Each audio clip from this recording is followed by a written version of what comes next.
And what many people discover is within the very first week of doing this approach, the fat particles are starting to dissipate, and their body is able to take that sugar out of the blood more effectively, and they're able to tolerate carbohydrates.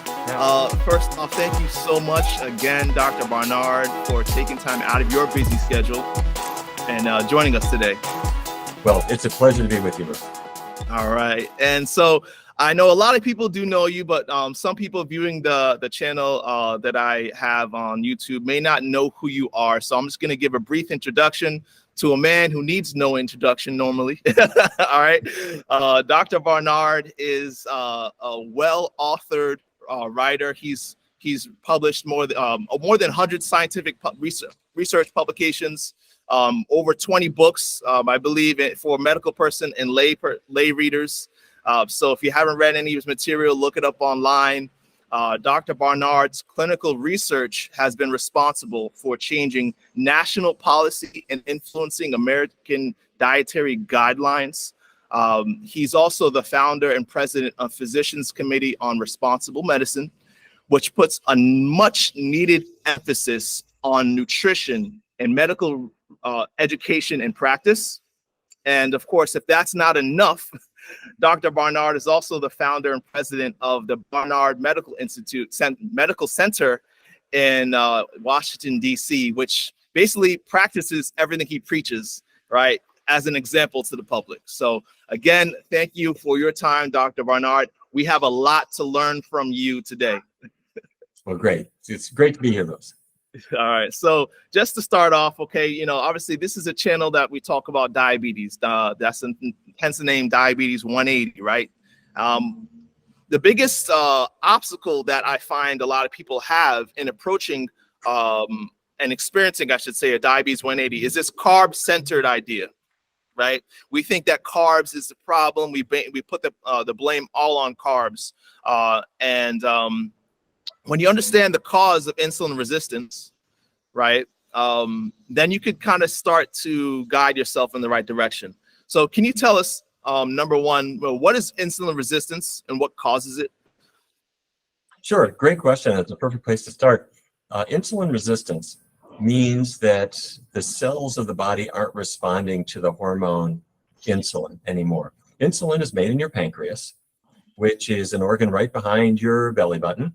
And it's got a really important job. The insulin comes out of the pancreas and it goes through the blood. And it's just like a little microscopic key that attaches to the surface of muscle cells, like the muscles of your shoulders or your arms or your legs. And when the key, the insulin, attaches to the surface of the cell, it opens that cell membrane up to allow glucose to get inside. That's the simple sugar that's your body's favorite fuel, if I can put it that way. Yeah. So if your pancreas is not making insulin, then that key isn't there to open up the cell, and the glucose builds up in the blood instead of getting into the cell where it can do some good. And it's not just in the muscles. The same thing is true in the liver. The insulin key from the pancreas goes to the liver cells, and it parks on the surface of the cell just like a key in a lock, and it opens those cells up to let glucose inside. So here's the problem. For some people, that insulin key, if you will, arrives at the muscle cell, and it doesn't work. The cell is resistant to it. There's insulin there. There might be a lot of insulin there, but the cell's not opening up. And so what that means is that the glucose builds up and builds up and builds up in the blood instead of getting into the cell where it can be used as fuel. And until recently, people just thought, well, I guess you're just insulin resistant and who knows why. So don't eat sugar and don't eat anything that turns to sugar because it'll put too much sugar into your system. And people would give insulin or other medications to try to counter it. Well, we now know what's causing the insulin resistance. And what's causing it is something that you find on a scan, a magnetic resonance spectroscopy scan. You look inside those muscle cells, and what you find is amazing. Little microscopic fat particles have built up inside the muscle cell. And I don't mean fat around your waistline or fat on your thighs or your hips. I mean microscopic particles of fat inside the muscles. And as they have built up inside the muscles, the insulin key can't work anymore because that cell is filled with all this fat. So then the next question is, where the heck did all that fat come from? And those fat particles came from food. So let's say a person has a burger covered with cheese. Well, there's fat in the burger, there's fat in the cheese. Those fat particles get into our blood, they park inside the muscle cells, and if there's a little bit of it, maybe things won't cause much of a problem. But for some people, it builds up pretty aggressively and pretty fast. They become insulin resistant very rapidly. So the bad news is that this is really common. If you could go into any high school, you could take kids at 15 and 16, and if you put them in an MR scanner and you looked inside their muscle cells, you would find these fat particles are building up right now from the chicken nuggets and pepperoni pizza they're eating. And they're already insulin resistant. They don't have diabetes for the most part at that point. But pediatricians are seeing high blood sugar that's going to turn into diabetes when they get into their 20s, 30s, 40s. So that's insulin resistance. Insulin resistance is the cell not responding to insulin so that it won't accept sugar anymore, and it's caused by fat in the foods that we're eating. Very concise explanation. Thank you so much. So that leads us to the next question, and you've done a lot of research. I want to take advantage of your experience here. So everyone wants to know, okay, so what do I do now? What's the best diet to reverse this problem that I've caused over the years? Can you share your experience? Yeah, it's exactly the opposite of what most people have done. And you can understand why people did this. People thought, well, anything I eat makes my blood sugar go up. If I eat a banana, the natural sugars that are in the banana will make my blood sugar go up. If I eat a piece of bread, my blood sugar will go up. So the old-fashioned approach said, well, don't eat any of those things. But we realized, and many other teams realized, you should be able to eat those. Why is it that those natural sugars can't get into your cells and be metabolized normally? And it's, of course, because of the buildup of fat. So what kind of diet is going to take care of that? Well, what kind of diet could get the fat out of my muscle cells? Let's say fat is in two categories. There's animal fat, there's vegetable oil, vegetable fat. So let's say tomorrow I'm going to be a vegetarian, or let's say I'm going to be a vegan, meaning I don't eat animal products at all. I have suddenly eliminated every bit of animal fat from my diet. Wow, cool, great. And what if I also keep oils really, really low? So I'm not eating French fries dripping with grease. I'm not pouring oil all over my salad. What if I keep oil to a minimum? Now there's not much of any kind of fat. And our team and many others have shown that these fat particles inside the muscle cells will start to dissipate. They'll start to go away as soon as you get these fatty foods out of your diet. Now, people are afraid to do that because they think, wait a minute, you mean, so I'm going to not eat animal products, I'm going to not eat oily things, but it's okay for me to eat rice and bananas and bread and beans and pasta. Think, oh my God, I'm afraid of these foods. Say, wait, just give it a try. And what many people discover is within the very first week of doing this approach, the fat particles are starting to dissipate, and their body is able to take that sugar out of the blood more effectively, and they're able to tolerate carbohydrates. Now, it takes time to get there because let's face it, our bodies have been beaten up a little bit. But the best diet for tackling insulin resistance avoids the animal products. That gets rid of all the animal fat, and we're going to keep the oils really low too. Great. It's amazing how simple it is, really. Of course, once you understand the science behind it, then you know the solution, right? So that being said, why do you think so many, and you rub shoulders with a lot of medical professionals, I'm sure. Why do so many medical professionals still emphasize low-carb diets for their patients who are diabetic, do you think? It's a funny thing. The materials that you and I have been talking about, the research that we've done, starting in 2003, the National Institutes of Health funded our research to test a low-fat, completely plant-based diet. And it proved to be 3 times better than the best current diet. And the results were published by the American Diabetes Association. They were presented at the ADA meetings. Nonetheless, despite the fact that this all began 20 years ago, or even before that, and it's clearly true, there are some people who haven't quite caught up with it for some reason. And so I think people are kind of sticking to the in some cases. I mean, many doctors do know about what we're doing and are using it now, let's face it. But there are some who are kind of stuck in the past. And it is true that if you take a person and you put them on a diet with no carbohydrate in them, their blood sugar will come down because they're not eating any carbohydrate. But the fact of the matter is they're not going to get particularly healthy. And their body should be able to eat carbohydrates, the healthy carbohydrate foods. I'm talking about fruits and beans, starchy vegetables, and these kinds of things. We should be able to bring those into our diet. And regrettably, that when people go on a low-carb diet, they very often are emphasizing exactly the most dangerous foods. They're saying, well, there's no carbohydrate in meat, so have meat. Wait a minute. There's cholesterol and saturated fat in that meat. And what does a person with diabetes die of? They don't die of a high blood sugar or a low blood sugar, usually. They die of cardiovascular disease. So you don't want a drop of cholesterol in your food. You don't want a drop of animal fat in your food because you want to baby those arteries to the extent you can. And that means getting away from the animal products. So it sounds like we could still be hopeful that this research that we're seeing will catch up, right? And I should say the medical professionals of the future might change in their approach based on research and sound evidence that we have today. Many already have. But there are still some who are a bit on the old-fashioned side, and also there are many who are unfortunately so wedded to medicines that they haven't really given diet much of a try. Don't get me wrong. There is a role for medication, an important role.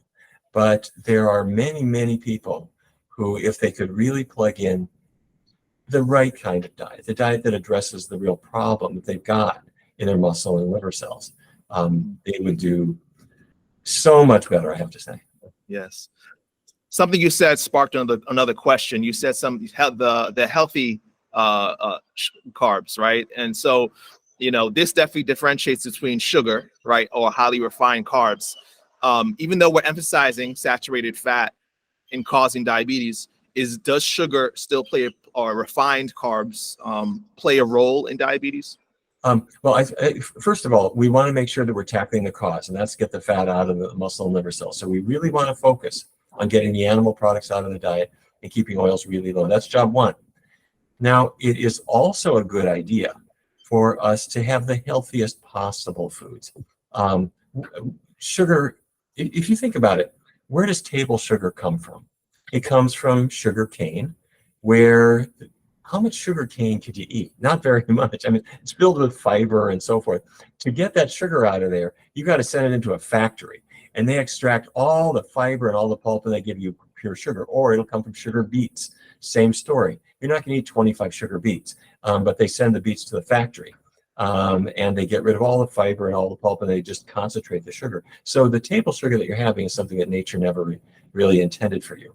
Or a soda manufacturer will come up with high fructose corn syrup, which is basically a modified kind of sugar that it's a match for table sugar, really. But it's not something that Mother Nature really was kind of thinking about when designing the foods that are really most appropriate for human beings. Yeah. So it sounds like it's more of a problem of excess. Sugar itself is not a bad thing. There are natural sugars, as we mentioned, in fruits, and the starchy vegetables that we can eat, rice and other grains as well, they do release sugars gradually into our bloodstream. That's fine. That's great. Our body is ready to use that. That's a super fuel, and especially for distance athletes, man, they're carbo loading before that big marathon because they know that is the fuel that's going to keep them running and keep their mind working and everything else. So that's a perfectly fine thing. But we want to make sure that foods are a little closer to what nature produced than something that a factory produced. Yep, absolutely. So this leads to our next question. So you talked about your research. Can you talk about maybe, for those who don't know, the parameters of how you set your research up, your research studies, and just walk us through maybe maybe one or two that were successful and the results? Yeah, I mean, we've done many research studies. The NIH trial that I mentioned, we started in 2003, and we invited people to come in who had type 2 diabetes, And the way you do it is that you invite people to come into the study. In this case, we had 99 people who started the study. And then by random, we assign half of them to what we're testing. That's the low-fat vegan diet, no animal products. The other half randomly are assigned to, in this case, the best current diet. That was what I'm going to call a portion-controlled diet. And then you just support both groups. Both groups got every week a class, and a class led by somebody who was an expert in their respective diet. And everybody got together and we answered questions about how to do that, whatever their diet was, in the best possible way. And then at the end of the study period, and in this case, it was a 22-week study initially, and then we followed everybody for a year after that. But at these time points, everyone stands on the scale and you see how much they weigh, and you stick a needle in their arm and you check their cholesterol and their hemoglobin A1C and their fasting blood glucose, and you can test lots of things. And that's what we do. So that study was really a game changer, because I have to say, in that particular study, I saw something I'd never seen before. There was a man who came in, he was 35 years old, and he had had diabetes for 4 years. And when I was talking to him about why he wanted to be in the study, he said his grandma had had bad diabetes. His grandpa had had bad diabetes. His father was dead at age 30. He said, if I don't get under control, his A1C was 9.5 at this point. He said, if I don't get under control, I'm going to lose a leg. I'm going to go blind. I'm going to end up on dialysis. Something bad is going to happen to me. And so he was in the vegan diet. He got randomly assigned to the vegan diet. And the two things impressed me. The first was, he said, this is the easiest diet I've ever done. And I said, well, wait a minute. People think of a vegan diet as meaning you got to acquire a taste for folk music. You got to wear tie-dyed clothes. You're like this hippie diet or something like that. And that people imagine it's hard. And he said, no, wait. A diabetic diet in his mind. He said, you should see the kind of diets that I have had to do in the past, where to lose weight, they'll give you a menu that adds up to 800 calories or 1,200 calories. He said, look at me, I can't live on that. You want to eat the sofa. And they make you count carb grams. And if you're over your limit, you got to stop. He said, that's a frustrating approach. But he said, Dr. Barnard, you don't make me do any of that stuff. You just tell me if I'm eating spaghetti, instead of meat sauce on the spaghetti, I put a tomato sauce. Or instead of meat chili, I have bean chili. You don't tell me how much to eat. You don't tell me how many calories. You don't make me count carbohydrates. You don't make me do any of that. You allow me to eat until I'm done eating. Yeah. And he said, this is the easiest thing ever. Anyway, so that was the first thing. He said, this is easy. Because, you think of it as challenging, but he said, it's really easy. The second thing that happened was, as time went on, he lost about 60 pounds over about a year's time. And his outside physician was tracking his blood sugar. And he said, you got to stop your medications. They stopped his diabetes medications. And when we checked his A1C after a year, it was 5.3. So wow. he had started at 9.5 and he was down at 5.3 on no medications. And so, Lewis, imagine you're a man who clearly had diabetes that was not in good control, and you're on medications and things aren't going well. Suddenly, you have what is an absolutely normal A1C value on no medication. He could go into any clinic in the world and they would not diagnose him with diabetes. So I have to say, when I got his lab slip, I had to close my door and kind of pace around my office with this question in mind. Was he cured? Can you cure type 2 diabetes? It's gone. I mean, I can't see it anymore. And at that time, I know it sounds kind of funny today because we reverse diabetes all the time. But at that time, we didn't. At that time, we thought, in fact, people would say, once you have diabetes, you'll always have diabetes. And that was not set up. That was not set out of meanness. That was said to help people to be careful. You got to test. You got to take your medications. You'll always have this. But here was a man who didn't have it anymore. And so that's our goal. Now, I should hasten to say that different people get different results. And so you want to allow people to get the best result that they can get. But in his case, the diabetes was flat out gone. And that showed us we have power, healing power, that we didn't have before. Powerful. Powerful. That's why I got into medicine, man. Because I believe there's power, especially when it comes to food and lifestyle, nutrition and lifestyle, to take control of our health. So this leads to our one of our last questions, and a big one for sure. What about outliers? Have you ever experienced any outliers that, you know, are practicing low-fat, whole food, plant-based, and still not getting the results they want? Yeah, everybody's a little bit different. And first of all, let me just say that there are limitations to what our body is going to do. When I say the power, there's a healing power. There is, and it's built into our DNA. If I cut my skin, I just cut my hand. I don't doubt it for 1 minute. That skin has the ability to heal. It's built into its DNA. There's a little blueprint that says when you are cut, the cells have to find each other, and the blood vessels that have been severed have to rejoin, and the plans for kind of welding those connections are in your DNA. The Band-Aid doesn't heal you. Your own body has a plan for that. If I break my bone, a cast doesn't heal me. Your bone has the capacity to heal. And Dr. Dean Ornish showed us that arteries open up again. Your arteries have the capacity to heal. Yeah, they do. But only, of course, if you don't pick at that cut or wobble that broken leg or spray too much cholesterol in your arteries. Those things defeat the healing process. Yeah. So if I'm going to say, well, diabetes can heal too, we shouldn't forget that even though my skin will heal, it will heal with a scar. Even though my bone might heal, it might heal with some tenderness. My arteries might heal, but it may be different in different people. So with diabetes, you never know how far you're going to go. But what we should do is not shortchange ourselves.